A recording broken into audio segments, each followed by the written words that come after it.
오늘 말씀의 제목은 믿음은 무엇이고 나는 믿음이 있는가 라는 제목입니다. 본문은 로마서 10장 16절로 17절입니다. 그러나 그들이 다 복음을 순종하지 아니하였도다.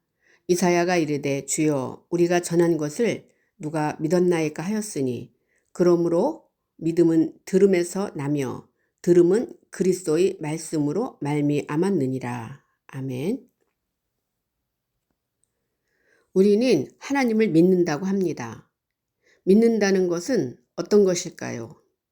과연 나는 믿음이 있는가에 대해 깊이 생각해 본 적이 있는지요? 교회 열심히 출석하고 각종 직분을 받았기에 나는 믿음이 있다라고 생각을 하는 것인지요?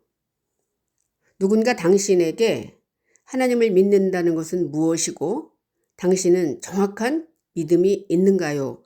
라는 질문을 한다면 믿음에 대해 어떻게 대답할 수 있을까요?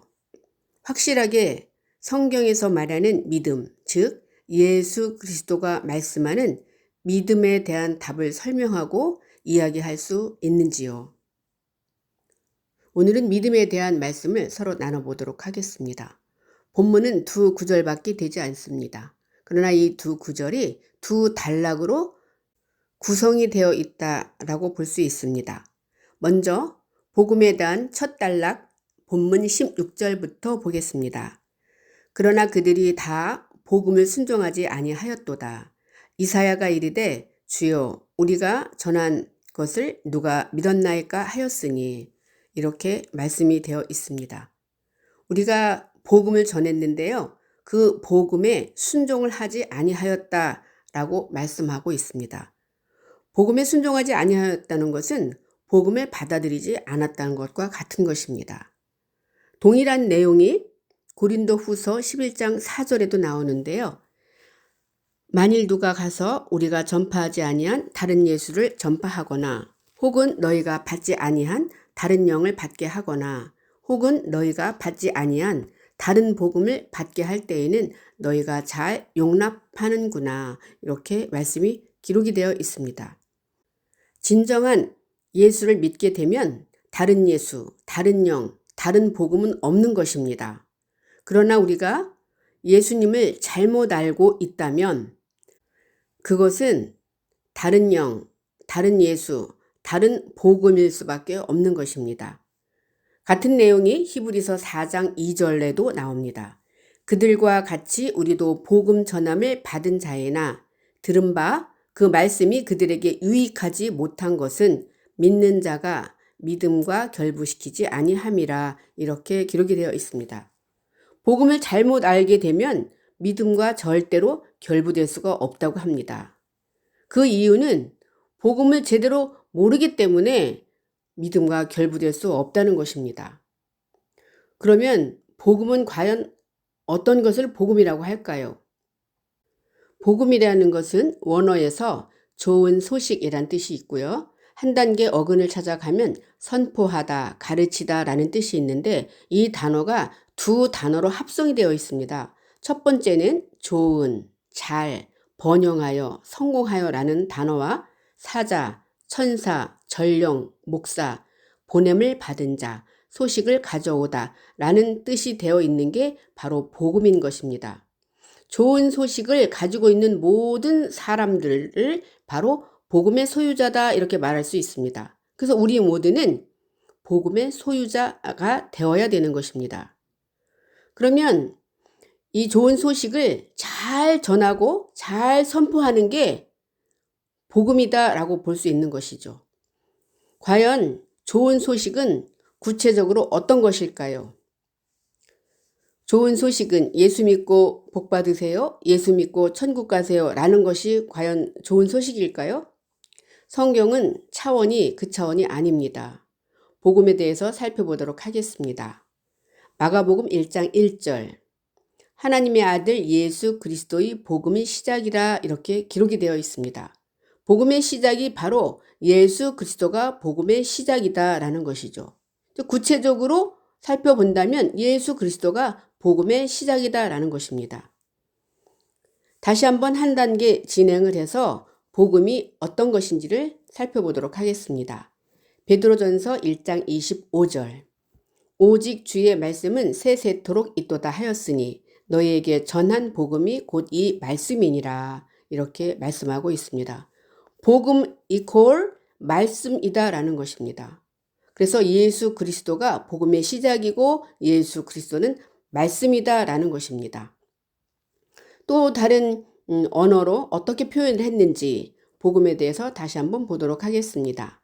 에베소서 6장 15절에서 19절입니다. 구원의 투구와 성령의 검, 곧 하나님의 말씀을 가지라. 모든 기도와 간구를 하되 항상 성령 안에서 기도하고 이를 위하여 깨어 구하기를 항상 힘쓰며 여러 성도를 위하여 구하라. 또 나를 위하여 구할 것은 내게 말씀을 주사 나로 입을 열어 복음의 비밀을 담대히 알리게 하옵소서 할 것이니 이렇게 기록이 되어 있습니다. 성령 안에서 늘 기도하라고 하는 내용이 나옵니다. 그런데 우리는 성령 안에서 기도하지 않고 내 생각, 내 뜻대로 육신의 사고 방식으로 기도를 하고 있습니다. 그리고 19절에 보면 또 나를 위하여 구할 것은 복음의 내용이죠. 기도의 정확한 내용입니다. 내게 말씀을 주사 나로 입을 열어 복음의 비밀을 담대히 알리게 하옵소서 할 것이니 복음의 비밀이 누구냐면 바로 그리스도가 내 안에 오는 것이 비밀이다라는 것입니다. 내 안에 계신 예수 그리스도가 바로 비밀인데 그 비밀을 알리는 것이 바로 전도이다라고 성경은 말씀하고 있습니다. 복음이 바로 예수 그리스도 자신이고 그것이 내 안에 내 입과 내 마음 안에 있게 하는 것이 바로 비밀이다라는 것입니다. 즉 복음이 바로 비밀인 것입니다. 고린도전서 4장 14절에서 15절을 보면 복음도 점점 진행을 하여서 영적 자녀까지 낳는 것이 바로 복음의 진행 과정이다라는 내용을 보겠습니다. 고린도전서 4장 14절에서 15절. 내가 너희를 부끄럽게 하려고 이것을 쓰는 것이 아니라 오직 너희를 내 사랑하는 자녀같이 권하려 하는 것이라. 그리스도 안에서 일만 스승이 있으되 아버지는 많지 아니하니 그리스도 예수 안에서 내가 복음으로써 너희를 낳았음이라 이렇게 말씀하고 있습니다. 복음의 영적 자녀를 우리는 생산을 해야 된다는 것입니다. 영적 자녀를 생산한다는 것은 산고의 어떤 고통이 필요한 것이죠. 산고의 고통이라는 것은 내 생각, 내 뜻, 육적 사고를 버리는 것이 바로 산고의 고통인 것입니다. 그만큼 내 생각, 내 뜻을 버리는 것이 어렵다라고 해서 산고의 고통이 있어야 된다는 것입니다. 우리는 영적 자녀를 모두가 다 영적 자녀를 낳아야 되는 그런 복음의 진행 과정이 있어야 된다는 것입니다. 이제 제대로 된 복음을 알았다면 복음은 바로 믿음과 결부되어야 하는 것입니다. 본문 17절에서 이제 믿음은 어떤 것인지에 대해서 자세히 살펴보도록 하겠습니다. 본문 17절. 그러므로 믿음은 들음에서 나며 들음은 그리스도의 말씀으로 말미암았느니라 이렇게 기록이 되어 있습니다. 성경에서 말하는 믿음이라는 것은 어떤 뜻이 있는지요? 설득, 신용, 진리에 대한 확신 이런 뜻이 있고요. 어근을 찾아가면 확신하다, 화해하다, 진정시키다, 양보하다, 친구로 만들다, 설득당하다 라는 뜻이 있는 것이 바로 복음에 대한 정확한 설명인 것입니다. 내가 믿음이 있다고 한다고 하면은 우리는 하나님에 대한 확신이 있어야 된다는 것이죠. 예수 그리스도와 내가 완전히 화해가 되어야 되는 것입니다. 하나님의 말씀으로 나를 진정시켜야 되는 것입니다. 또한 내 모든 것을 하나님께 예수 그리스도께 양보해야 되는 것입니다. 그분과 내가 완전한 친구가 되어야 되는 것입니다. 하나님의 말씀으로 내가 완전히 설득당해야 되는 것입니다. 이것이 바로 믿음이다라는 것이 있습니다. 믿음이다라는 것입니다. 믿음은요, 무엇을 듣느냐에 따라서 무엇을 먹느냐에 따라서 믿음이 유무가 결정된다는 것입니다. 그것은 그리스도의 말씀만이 믿음이 내 안에 올 수 있다는 것이죠. 아까 복음에도 단계가 있듯이 믿음도 단계가 있습니다. 로마서 14장 1절로 3절. 믿음이 연약한 자는 너희가 받되 그의 의견을 비판하지 말라. 어떤 사람은 모든 것을 먹을 만한 믿음이 있고 믿음이 연약한 자는 채소만 먹느니라. 먹는 자는 먹지 않는 자를 업신여기지 말고 먹지 않는 자는 먹는 자를 비판하지 말라. 이는 하나님이 그를 받으셨음이라. 이렇게 말씀이 기록이 되어 있습니다. 믿음도 단계가 있는데요. 연약한 단계, 즉 채소만 먹는 단계에서 믿음이 점점 진행을 하고 자라서 모든 것을 먹을 만한 믿음으로 점점점 자라야 된다라는 것입니다. 또한 갈라디아서 3장 23절에서 26절도 믿음의 전후가 나오고 있습니다. 갈라디아서 3장 23절로 26절. 믿음이 오기 전에 우리는 율법 아래에 매인 바 되고 계시될 믿음이 때까지 갇혔느니라. 이같이 율법이 우리를 그리스도께로 인도하는 초등교사가 되어 우리로 하여금 믿음으로 말미암아 의롭다 함을 얻게 하려 함이라. 믿음이 온 후로는 우리가 초등교사 아래에 있지 아니하도다. 너희가 다 믿음으로 말미암아 그리스도 예수 안에서 하나님의 아들이 되었으니 이렇게 말씀이 되어 있습니다. 믿음이 오기 전에는 교훈과 율법과 초등교사 아래에 있었다는 것입니다. 믿음이 온 후로는 하나님의 아들, 즉 씨의 상속, 믿음의 영적 대가 계승이 되어야 된다는 것입니다. 우리가 믿음이 온 후로는 하나님의 아들이다라는 것입니다. 이제 그 믿음이 내 안에 와야 되는데 어떻게 내 안에 오는지, 어디에 거할 장소가 있는 것인지에 대해서 한번 보겠습니다. 로마서 10장 8절. 그러면 무엇을 말하느냐? 말씀이 내게 가까워 내 입에 있으며 내 마음에 있다 하였으니 곧 우리가 전파하는 믿음의 말씀이라. 이렇게 기록이 되어 있습니다. 믿음이 거할 장소를 정확히 내 입과 내 마음에, 이것이 바로 창조의 목적인 것입니다. 오늘 내가 살아서 숨을 쉬고 호흡을 하고 움직이고 돌아다니는 것은 하나님이 내 안에 내 입과 내 마음에 있게 하기 위해서 오늘 이 말씀을 전하는 자나 듣는 자가 이 시간까지 살게 해준 창조의 목적이라는 것입니다. 잠언 22장 17절로 18절에도 같은 내용이 나옵니다. 믿음, 말씀, 예수 그리스도, 하나님이 거할 장소입니다. 잠언 22장 17절로 18절. 너는 귀를 기울여 지혜 있는 자의 말씀을 들으며 내 지식에 마음을 둘지어다.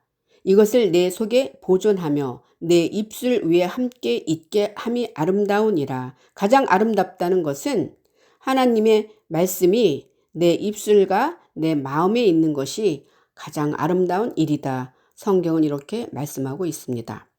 고린도후서 13장 5절도 같은 내용이 있는데요. 믿음 안에 있다는 것은 예수 그리스도가 내 몸 안에 온 것을 늘 확인하는 것입니다. 이것이 바로 성경의 비밀이다라고 말씀드릴 수도 있습니다.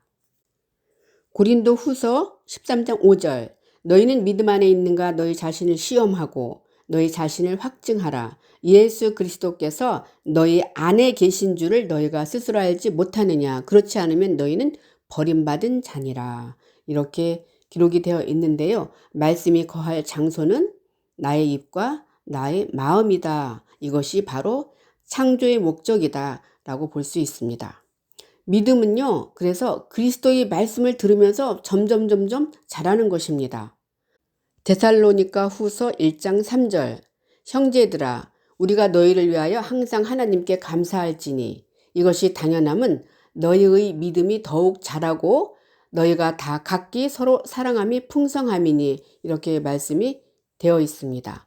디모데전서 2장 15절에도 믿음이 점점 자라야 된다라는 내용이 나옵니다. 디모데전서 2장 15절. 그러나 여자들이 만일 정숙함으로써 믿음과 사랑과 거룩함에 거하면 그의 해산함으로 구원을 얻으리라. 이렇게 말씀이 되어 있습니다. 믿음이 이제 점점 자라서 그 믿음이 점점 자랐다고 하면 그 믿음은 이제 삶에서 행함까지 나와야 된다는 것입니다. 야고보서 2장 14절로 17절.